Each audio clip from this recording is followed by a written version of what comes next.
it's Brianna. I'm coming to you to introduce you to another client who traveled from Dallas, Texas for some dreadlock restoration. She coined that term. Apparently that's something that I'm good at that is not often offered by other locticians.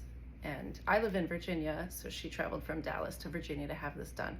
And obviously this is not the first client that's traveled for this. So again, this is why I'm trying to educate the public about dreadlocks, because there's not enough locticians with a deep understanding of the way dreadlocks work on all hair types. They really have a way of working that when you understand that, how they function, how they're made, have respect for them, have an understanding of people's beliefs about their dreadlocks, you're gonna come to the client with nothing but reverence for their hair, and you're going to treat it as such. It's gonna change the whole way that you do locks. I digress. This is a 10-minute video. We'll see if you are up for the challenge of watching my 10-minute videos. All my videos are long, and it's because I'm an educator, not an entertainer. If I was an entertainer, I'd be doing a little dance for you, right? But I'm not going to. I'm going to teach you stuff. I'm always going to teach you stuff because I take my job really seriously. So anyway, thank you for watching, and I will explain along the way what's going on. And thank you for liking and subscribing and sharing, all the cool things that everybody knows how to do out there. I don't need to remind you of this, right? But thank you. I do need to remind you of how much I'm grateful for you and all the feedback I get. Anything you want to learn, you just let me know. I also teach workshops, and I'm designing an online course so that people can learn to do dreadlocks from the method that I've created for myself. Talk to you soon. Here are Nikki's 10-year-old dreadlocks. You can see that they are all freeform, and there were many of them in the beginning. They have a lot of character and squiggles. This is what freeformed hair looks like. It starts to bunch up in different ways. Some of them will connect. She has done zero maintenance on this for the lifetime of them. And you can see that individualized dreadlocks closer to the root.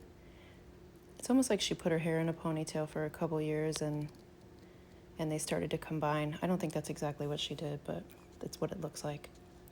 I always start to try and find a weak spot with my hands first, because if I can get one point to open up, then that gives me the confidence to keep going. Those scissors are just slicing the crisscross hairs that go over the top of the connected dreadlock. You can see the dreadlocks underneath there. I just snip those cross hairs. I never, ever, ever cut into a dreadlock. I never cut into a beaver tail.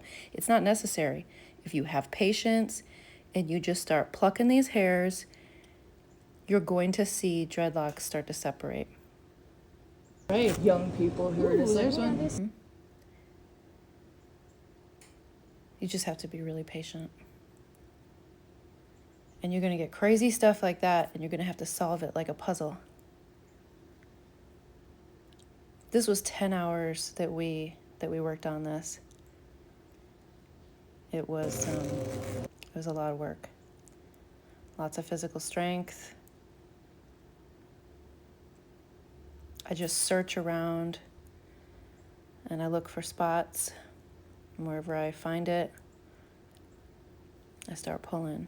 And then you end up with sort of this crazy mess. But you can see the dreadlocks underneath. They're in there. So is all that skin. That's not bugs, that's not dirt.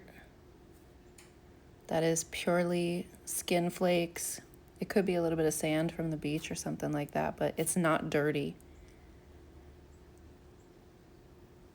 I know that everybody thinks this is dirty, but it's not. It's not ideal. It's not sanitary, right? You don't want it. This is fun. People, yeah, lovely. You want to get it out. That's why keeping your locks a manageable size is really good, because the skin does get a chance to get out. And that's why I post videos about how to cleanse them properly, because if you clean your scalp properly and you rub the skin out of the dreadlock before the lock locks up on that skin that's sitting there, you won't have those problems. Look at how flat that is. When the hair's been pulled like this and locked up, it doesn't have the ability to move and breathe like it wants to. And so it stays unlocked to a certain extent. I just dig around and just keep pulling. I went through so many combs, they just broke. That one's about to go. Speaking of skin, this spot had a lot of it. And it was from probably the back of her neck. And you know,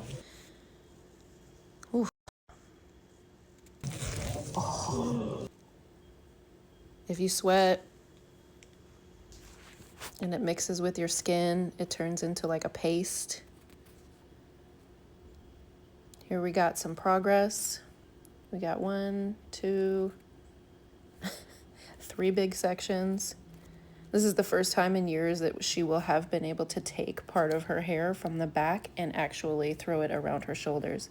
So can you imagine what she had to do when she took a shower of putting her hair up and how much that hurt? It was a lot. It was a lot to deal with. Hard to sleep, hard to drive in a car. So I just keep using the comb to do the same thing that I was doing with the scissors, which is just to pull up on those crosshairs, and look at how easy that opens up. That's that straight hair I was talking about. Getting better and better. This was a couple hours in. That's interesting. Little smoothie break. I'm sure to most people, it just looks like a whole mess. Like, how can you possibly make dreadlocks out of this? How's this gonna turn into dreadlocks, huh? You're gonna watch and see. Ooh, that's the paste I was talking about. You don't want that.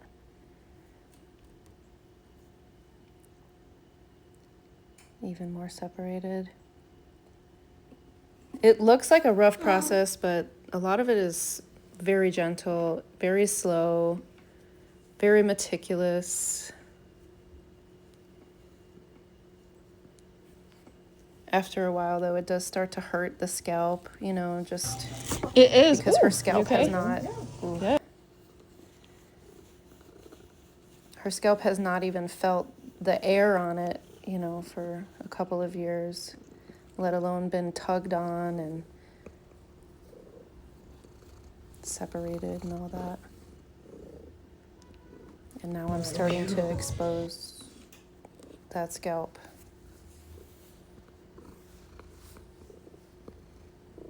This is what's left of that big old beaver tail that was in the back. I can see several dreadlocks in there, and I just have to keep working through it and uncovering them one by one.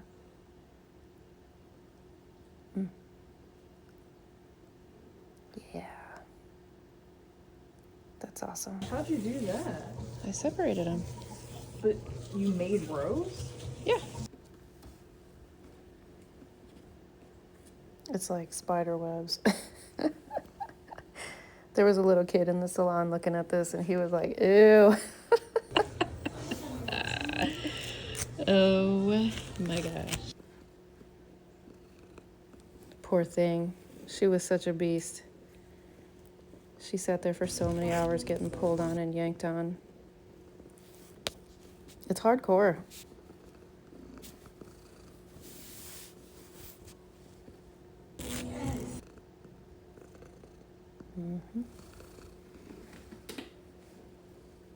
So to avoid this kind of stuff, you gotta wash your hair once a month. After you wash, you gotta separate and roll the hair. Maintenance helps. This is what maintenance looks like. I did that on her whole head. That took about 2 hours. This is what it looked like before.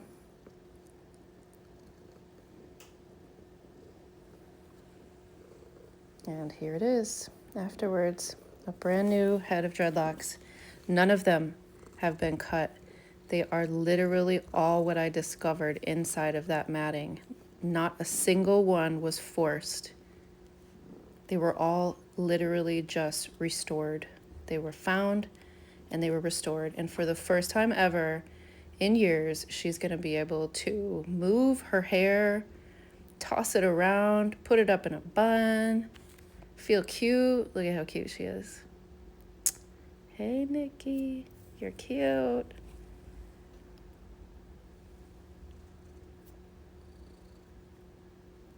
And then the weight of each individual dreadlock has support at the root. So instead of her scalp having to carry all of that at once, it carries it individually, which is huge.